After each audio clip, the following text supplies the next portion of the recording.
کی نماز میں تو انسان کو خیر ملتی ہے. جو بندہ اللہ سے خیر لینا چاہے وہ تہجد کے وقت اٹھے اور اللہ سے مانگے، اللہ جھولیاں بھر دیتے ہیں.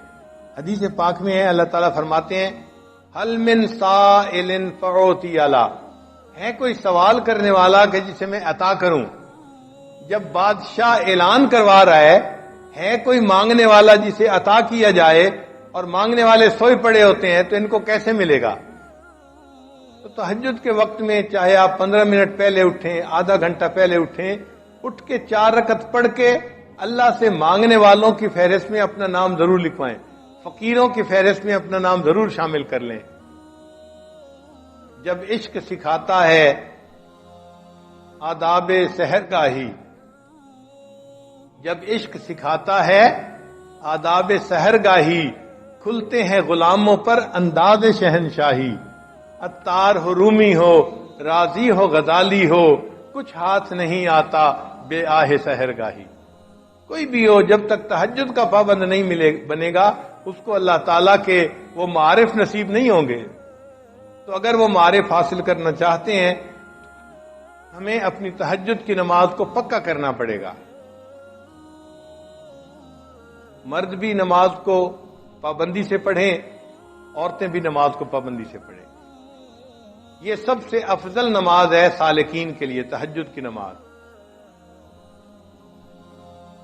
پھر اس کے بعد اشراق کی نماز ہے. اشراق کی نماز یہ ہے کہ انسان فجر کی نماز پڑھے، پھر اپنی جگہ پر بیٹھے ہوئے تلاوت کرے، تسبیحات پڑھے، اور جب سورج ایک نیزہ اوپر آ جائے تو اس وقت 2 رکعت 4 رکعت نوافل پڑھ لے. وہ اشراق کی نماز کہلاتی ہے. اور حدیث پاک میں ہے کہ اس نماز کو پڑھنے پر اللہ بندے کو ایک حج اور ایک عمرے کا ثواب عطا فرماتے ہیں. ہم تو ثواب کی خاطر پڑھتے ہیں نا، لیکن جو اللہ والے ہوتے ہیں نا، وہ ثواب کی خاطر پڑھتے ہیں، مزے کی خاطر پڑھتے ہیں. ان کو ثوابوں کی طلب کم ہوتی ہے، اپنے محبوب سے محبت کا تعلق نبھانے کا ان کو شوق زیادہ ہوتا ہے. حضرت خواجہ مجذوب رحمۃ اللہ فرماتے ہیں بندگی سے ہمیں تو مطلب ہے، بندگی سے ہمیں تو مطلب ہے، ہم ثواب و عذاب کیا جانے. بندگی سے ہمیں تو مطلب ہے، ہم ثواب و عذاب کیا جانے. کس میں کتنا ثواب ملتا ہے، عشق والے حساب کیا ہے. عشق والوں کو ان حسابوں کا کیا پتا، وہ تو اللہ کی محبت میں نوافل پڑھ رہے ہوتے ہیں.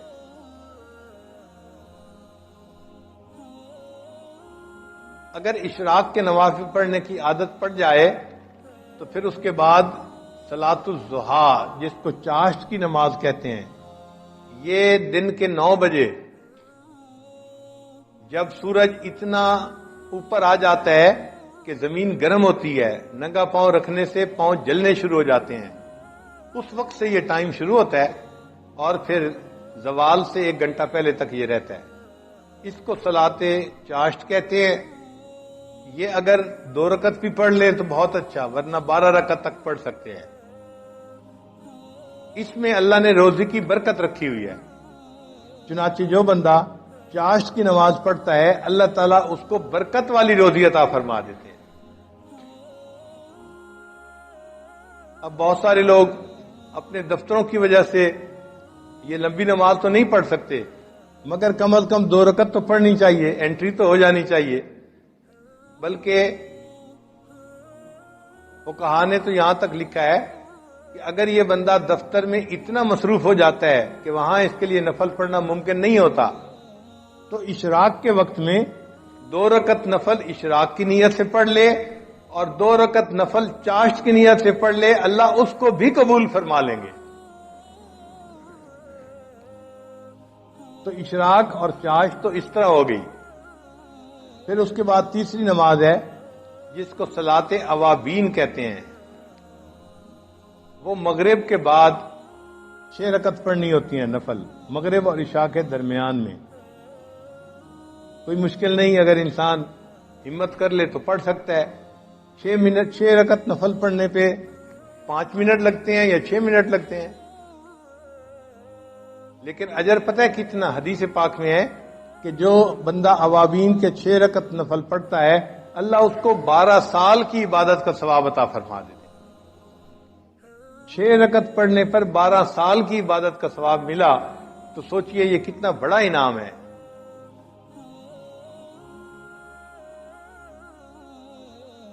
جو لوگ حفاظ ہیں وہ تہجد میں قرآن پڑھا کریں، منزل جو ہوتی ہے نفلوں میں۔ اگر تہجد میں اٹھنا مشکل ہے تو پھر دوسرا طریقہ مغرب اور عشاء کے درمیان 2 رکعت 4 رکعت میں اگر ایک پارہ پڑھ لے تو ان کے قرآن پاک کی منزل پکی رہے گی ہمیشہ۔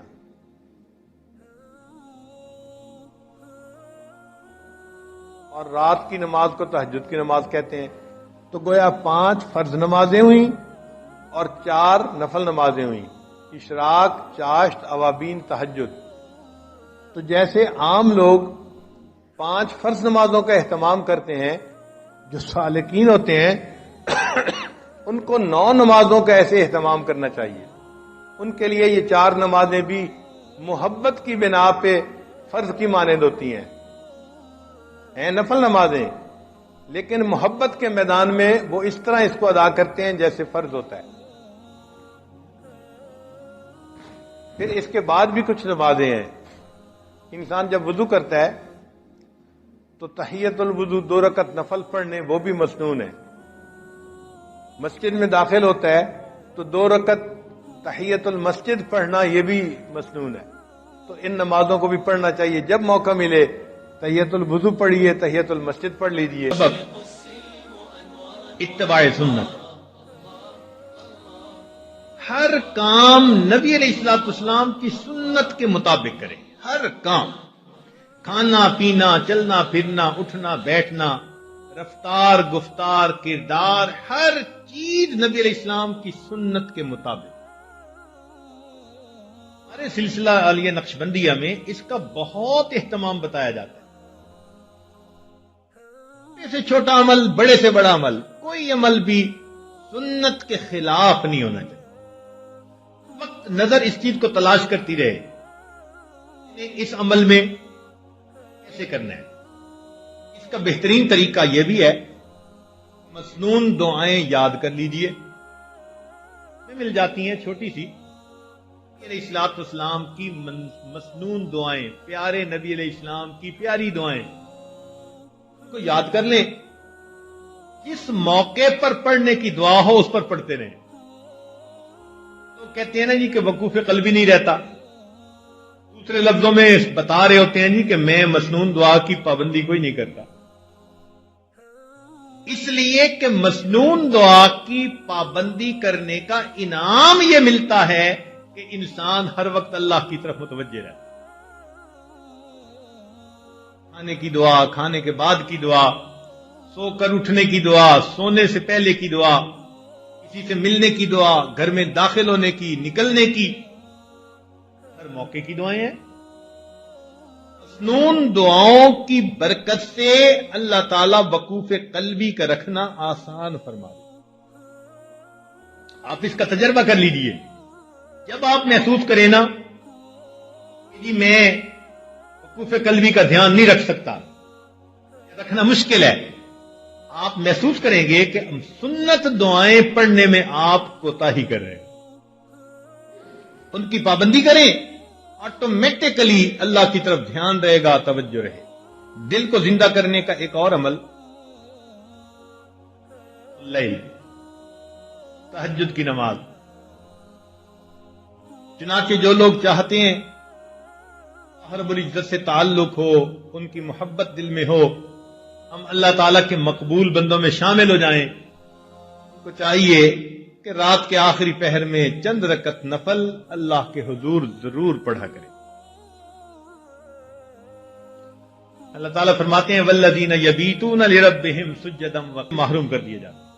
فقال لا تعصہ بالنہار، ان میں اللہ کی نافرمانی نہ کر، وہ یقیمک بین یدیہ باللیل، ان میں اس کی نافرمانی نہ کر، وہ تجھے رات میں قیام کی توفیق عطا فرمائے۔ وعن سفیان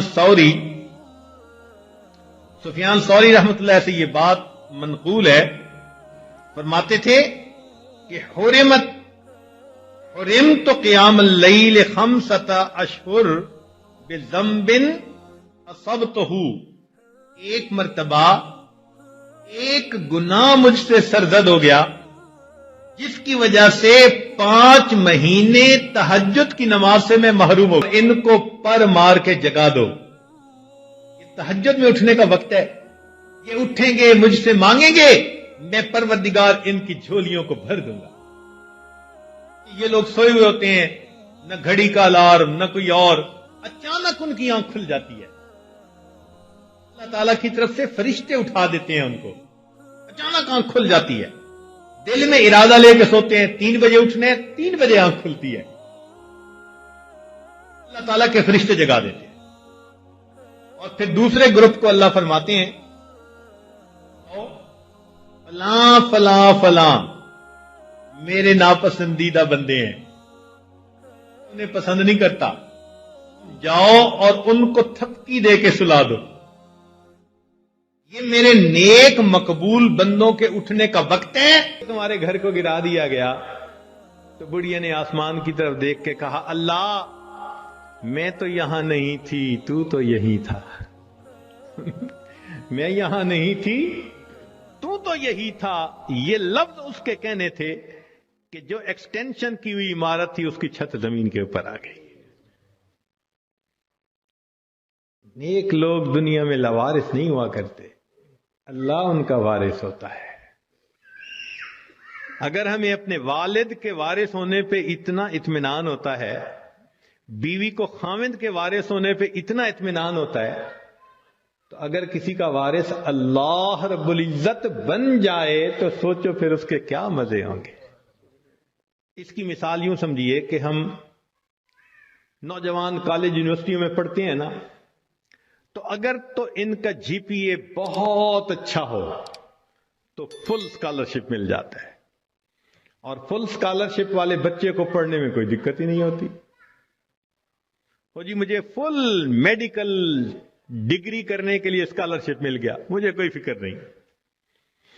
اور جس بندے کو اسکالرشپ نہیں ملتا اس کو میڈیکل کرنا قرضوں کے بوجھ میں دب جاتا ہے بیچارہ۔ ہم نے بچوں کو دیکھا ان ملکوں میں ساری عمر نوکریاں کر کے بڑھاپے تک اپنے زمانے طالب علمی کے قرضے اتارتے رہتے ہیں۔ تو جس کو فل اسکالرشپ مل جاتا ہے پھر اس کا تو معاملہ ہی کچھ اور ہوتا ہے۔ یوں سوچئے کہ ایک 100 منزلہ عمارت ہے اور اس میں لفٹ لگی ہوئی، ایلیویٹر لگا ہوا ہے، اور ہمارا کام ہے بس پش دبا کے دروازہ کھولیں اور سوار ہو جائیں، تو پھر 100ویں منزل پہ پہنچنا تو کوئی مشکل نہیں نا۔ اور ایک 100ویں منزل سے رسہ نیچے لٹکا ہوا ہے، اب ایک بندہ رسے سے چڑھنا چاہتا ہے، کتنا پریشان ہوگا، کتنا وہ مصیبت میں پڑے گا، کتنا بڑا رسک لے گا، اور اگر رسہ ہاتھ سے چھوٹ گیا تو مر بھی سکتا ہے۔ جیسے ایلیویٹر سے اوپر جانا اور رسے سے اوپر جانا کتنا دونوں میں فرق ہے، اس سے زیادہ فرق ہے اللہ کی سرپرستی میں آ کے زندگی گزارنا ایلیویٹر سے منزل پہ پہنچنے والی بات ہے، اور گناہوں کے ساتھ رسے سے لٹک کے زندگی گزارنا 100 منزلوں پہ جاننے والی مشکل بات۔ ہم گناہ کر کر کے اپنے آپ کو اللہ کی سرپرستی سے نکال دیتے ہیں، اور جب سرپرستی سے نکل جاتے ہیں اللہ حال پہ چھوڑ دیتے ہیں، جاؤ تم جانو تمہارا کام جانے، ہماری تو مانتے نہیں۔ پھر شیطان ہمیں بہکاتا ہے، لوگ بھی دھوکے دیتے ہیں، امیدیں توڑتے ہیں، بندہ دنیا میں دھکے ہی کھاتا پھرتا ہے،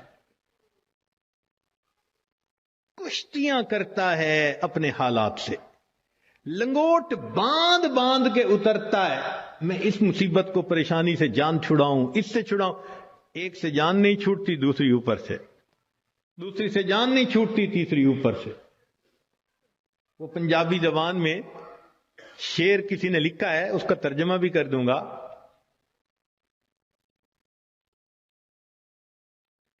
اس دکھی حیاتی دے پینڈیاں وچ کدی راہ پہ گئے کدی بھلدے رہ، ایک دامن امید دا چھڈیا نہ، لکھ جھکڑ انیریاں دے چلدے رہ، پت جھڑ دے جھڑے ہوئے پتیاں وانگ، اسی تیرے جہان وچ رلدے رہ، پر دامن امید دا چھڈیا نہ، اسی نال تقدیر دے گھلدے رہ۔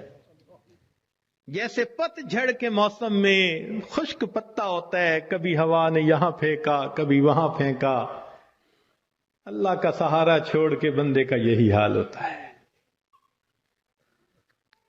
تو ایک ہے نیکوکاری کو اختیار کرنا اور اللہ کی سرپرستی میں آ جانا، اللہ ہر کام کو سنوارتے ہیں۔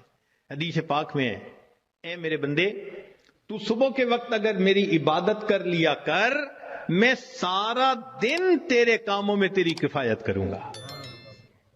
اللہ اکبر، اللہ تعالیٰ ذمہ داری لے رہے ہیں۔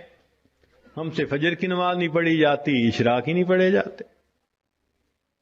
ہم سے زیادہ کون پاگل ہوگا کہ جس کے ساتھ اتنا بڑا اللہ نے وعدہ کر لیا اور ہم اس وعدے سے فائدہ نہیں اٹھا پا رہے؟ ایک بچہ بھی ہم سے زیادہ عقل مند کہلائے گا۔ کیوں ہم پریشانیوں کی زندگیوں میں پڑ گئے ہیں؟ اس لیے کہ نفس کی خواہشات پوری کرتے ہیں۔ تو نفس کی خواہشات پوری کر کے، گناہ کر کے اللہ کی سرپرستی میں نکل جانا، یہ کہاں کی عقل مندی ہے؟ اور گناہوں کو کر کے کہاں کا سکون ملتا ہے؟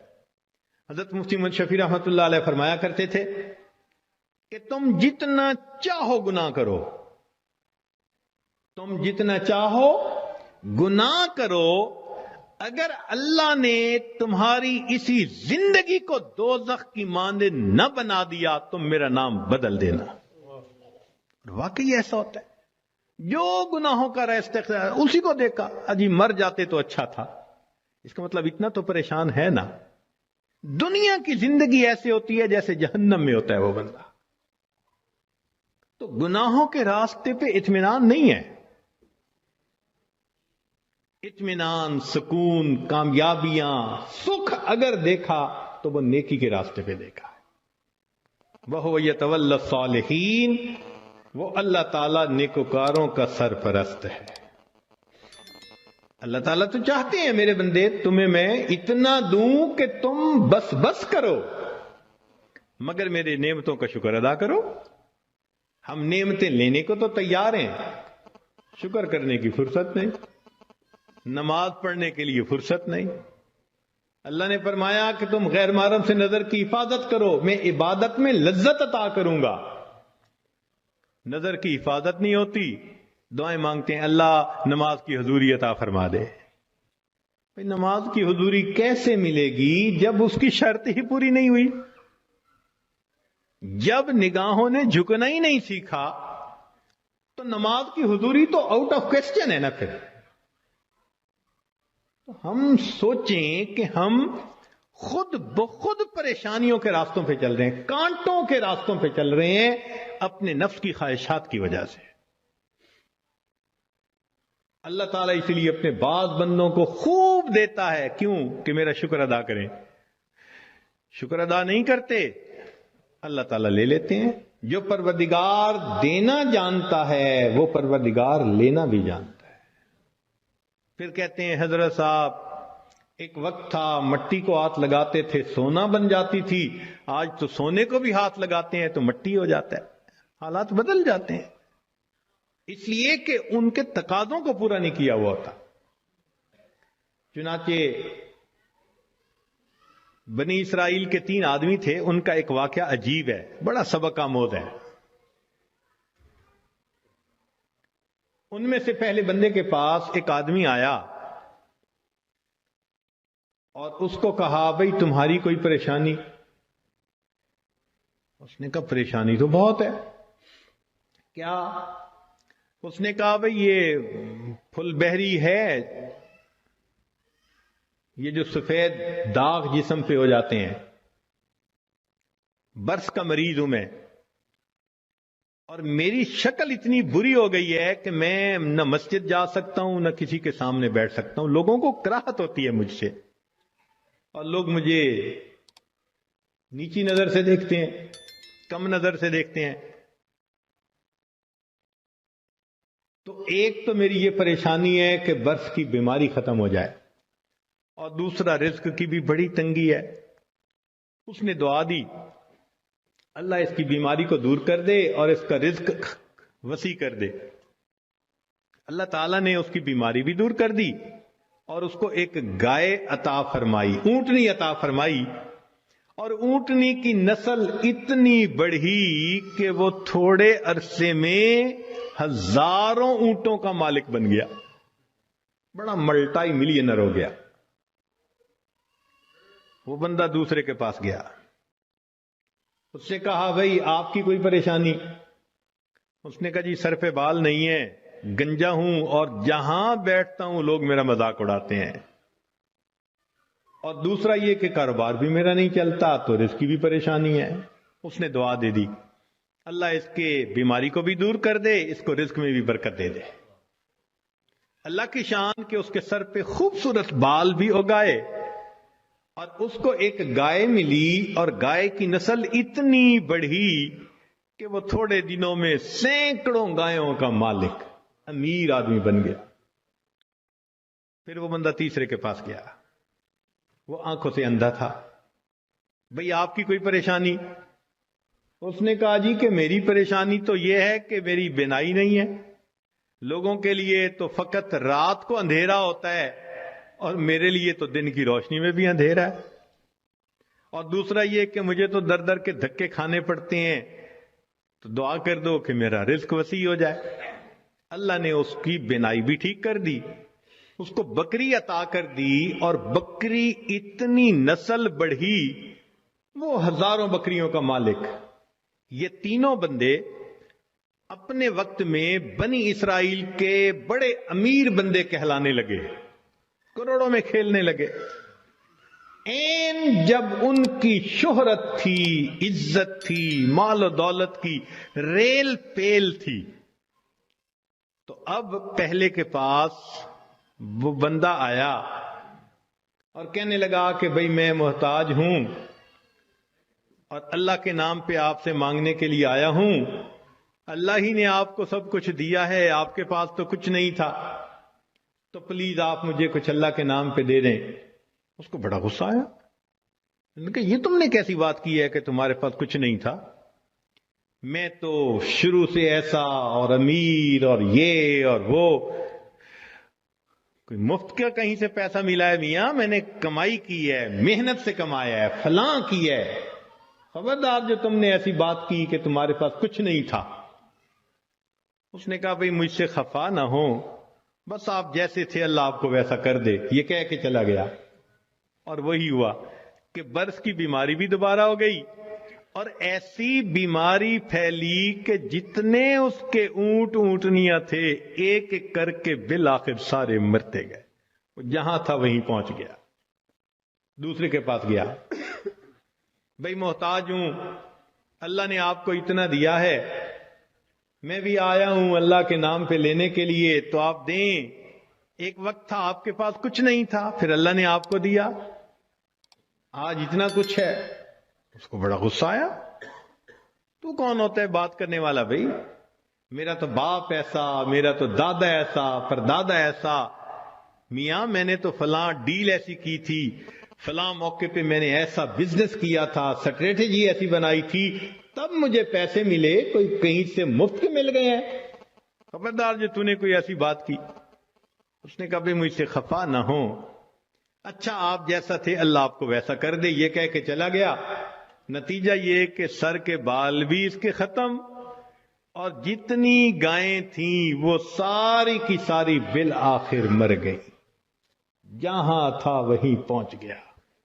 پھر یہ تیسرے کے پاس گیا، اس کو جا کے کہا کہ بھئی محتاج ہوں، فقیر ہوں، اللہ کے نام پہ مانگنے آیا ہوں، جس اللہ نے آپ کو دیا آپ کے پاس تو کچھ نہیں تھا، ہاں جتنا کچھ اللہ نے دیا ہے تو بھئی مجھے بھی دے دیں. جب اس نے یہ بات کہی تو سننے والے بندے کی آنکھوں میں آنسو آ گئے. اس نے کہا تم نے بالکل سچ کہا، میں اندھا تھا، در در کے دھکے کھاتا تھا، لوگوں سے بھیک مانگتا تھا.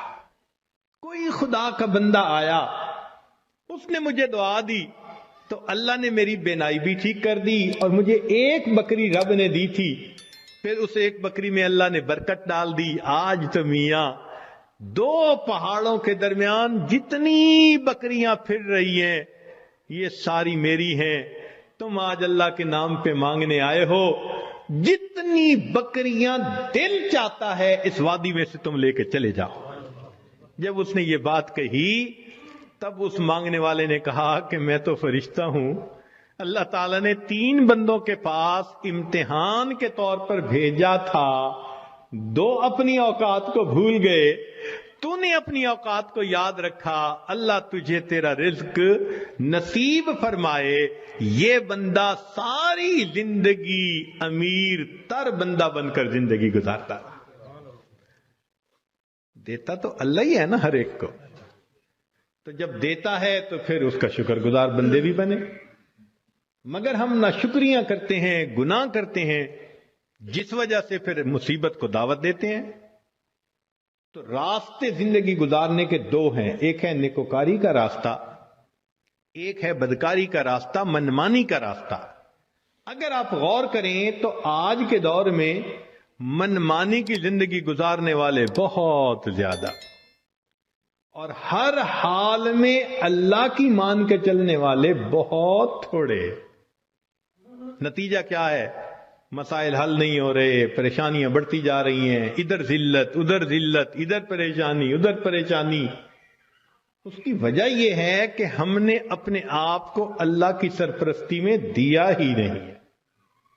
اگر دے دیتے تو دنیا میں اللہ ہمارے تمام غموں کے لیے کافی ہو جاتے.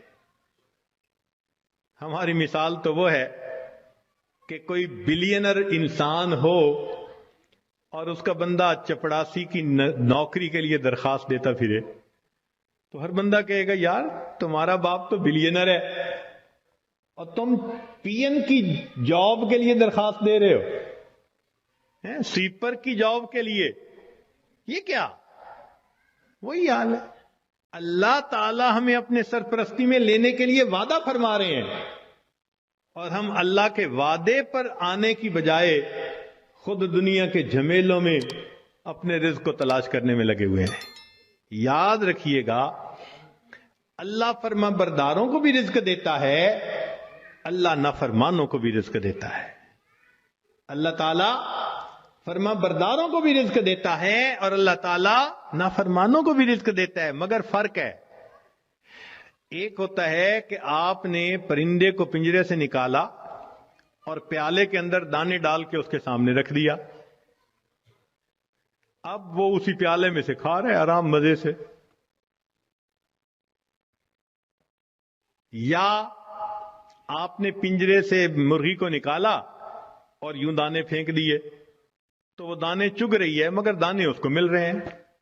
یہ ہے اللہ فرما برداروں کو رزق دیتا ہے, کسی کا ایک ہی جگہ, کسی کا ٹریولنگ کے ساتھ, ادھر بزنس, ادھر امپورٹ, ادھر ایکسپورٹ, مگر اللہ تعالیٰ رزق دیتا ہے ان کو. یہ رزق ملتا ہے فرما برداروں کو. اور ایک رزق ہوتا ہے کہ آپ نے اگر چوہے کو پھنسانا ہو تو اس کو بھی تو آپ کنڈی کے اندر گوشت کا ٹکڑا لگا کے رکھتے ہیں, پنیر کا ٹکڑا, یہ بھی رزق تو مل رہا ہے نا, مگر کس کے لیے؟ کہ یہ ہمیشہ کے لیے پھنسے, قابو آئے. تو نافرمانوں کو بھی اللہ رزق دیتے ہیں مگر چوہے کی طرح کہ یہ پکڑا جائے گا, اس کی گت بنائیں گے. اب ہم سوچیں کہ ہم فرما برداروں کا رزق لیتے پھر رہے ہیں یا نافرمانوں کی طرح رزق کماتے پھر رہے ہیں. معاملہ تو ہمارے اوپر ہے. اللہ تعالیٰ فرماتے ہیں الیس اللہ بکاف عبدا, کیا اللہ اپنے بندے کے لیے کافی نہیں ہے؟ کتابوں میں لکھا ہے اے بندے, ایک تیری مرضی ہے, ایک میری مرضی ہے. اگر تو چاہے کہ تیری مرضی پوری ہو, میں تجھے تھکا بھی دوں گا, تیری مرضی کو بھی پورا نہیں ہونے دوں گا. اور اگر تو چاہے کہ میری مرضی پوری ہو تو میرے بندے میں تیرے کاموں کو بھی سنوار دوں گا، تجھے رزق میں بھی وسعت عطا فرما دوں گا۔ تو اللہ کی مان کے ہم چلیں تو اللہ ہمارے سارے مسئلوں کو حل کر دیں گے، کیونکہ ہم پھر اللہ کی سرپرستی میں آ چکے ہوں گے۔ اللہ تعالیٰ قرآن مجید میں فرماتے ہیں وعد اللہ الذین آمنوا منکم وعملوا الصالحات لَيَسْتَخْلِفَنَّهُمْ فِي الْأَرْضِ، اجتماعی طور پر نیکوکار بن کر زندگی گزارنے والوں کے لیے اللہ کا وعدہ ہے، فرماتے ہیں میں تمہیں زمین کے اندر خلافت عطا کروں گا۔ وَلَيُمَكِّنَنَّ دِينَهُمُ الَّذِي ارْتَضَىٰ لَهُمْ وَلَيُبَدِّلُنَّهُمْ خَوْفَهُمْ أَمْنًا، اور اللہ ان کے خوف کو امن میں بدل دیتے ہیں۔ پھر اللہ تو وعدہ فرما رہے ہیں، وعد اللہ کا وعدہ ہے۔ آج بندہ وعدہ کر دیتا ہے تو اتنا یقین، کیا اللہ کے وعدوں پہ ہم یقین نہیں کرتے؟ تو ہمارے زندگی کی کامیابی کا ایک ہی طریقہ ہے کہ ہم اللہ کے وعدے پر بھروسہ کر کے عہد کریں کہ اللہ آج کے بعد ہم نے نافرمانی نہیں کرنی۔ اب سوال پیدا ہوتا ہے کہ ہم صالحین میں شمار کیسے ہو سکتے ہیں؟ بہت آسان ہے، ذہن سے گناہ کے ارادے کو ختم کر دیجئے، ذہن سے گناہ کے ارادے کو ختم کر دیجئے۔ اللہ میں نے آپ کے کسی حکم کی نافرمانی نہیں کرنی، اور جو کر چکا میں توبہ کر رہا ہوں۔ تو پہلا قدم کہ آئندہ گناہ کی نیت کو ذہن سے نکال دینا، اور دوسرا کہ اگر پھر گناہ ہو جائے تو پھر توبہ کرنا۔ بس یہ دو کام کر لیجئے۔ ایک، ابھی اسی وقت پچھلے تمام گناہوں سے سچی توبہ کی نیت کر کے عہد دل میں کر، اللہ آئندہ میں آپ کی مان کے چلوں گا، ہر کام آپ کے نبی علیہ السلام کی سنت کے مطابق کروں گا، دین کے مطابق کروں گا، شریعت کے مطابق کروں گا، من مانی نہیں کروں گا۔ اور اگر بالفرض پھر گناہ ہو جائے تو پھر توبہ کرے۔ جو ایسا کرے گا وہ نیکوکاروں میں شمار ہوگا اور وہ اللہ کی سرپرستی میں آ جائے گا۔ اور جب تک ہم اللہ کی سرپرستی میں نہیں آئیں گے ہماری پریشانیاں ختم نہیں ہوں گی۔ ہم نے دنیا میں دیکھا ہے پرائی بکری کو کوئی گھاس نہیں ڈالتا۔ ہم نے کلمہ تو پڑھا نا، تو لیبل تو لگ گیا نا کہ یہ مسلمان ہیں۔ اب اگر اللہ کے در سے بھی کچھ نہ ملے تو کسی اور در سے کیا ملے گا؟ بلکہ ہم نے تو دیکھا ہے کہ جس کتے کے گلے میں پٹے کا نشان ہو نا، اس کو ہر کوئی دھتکار دیتا ہے، جائے اپنے مالک کے دروازے سے کھائے۔ بالکل ہمارا یہی حال ہے، جدھر رخ کرتے ہیں ہمیں دھتکارا جاتا ہے، جاؤ اپنے رب سے مانگو جا کے۔ اور رب سے مانگنے کے لیے نیک ہم بن نہیں رہے، تو ہمارے پاس کوئی دوسری آپشن نہیں سوائے اس کے کہ زندگیوں کو بدلیں، نیکی پہ آئیں، اللہ تعالی ہمیں اپنی سرپرستی میں لے لیں، پھر اللہ تعالی ہمارے الٹے کاموں کو بھی سیدھا کر دیں گے، ہماری پریشانیوں کو اللہ ختم فرما دیں گے۔ زندگی گزارنے کا اس سے بہتر کوئی دوسرا راستہ نہیں ہو سکتا۔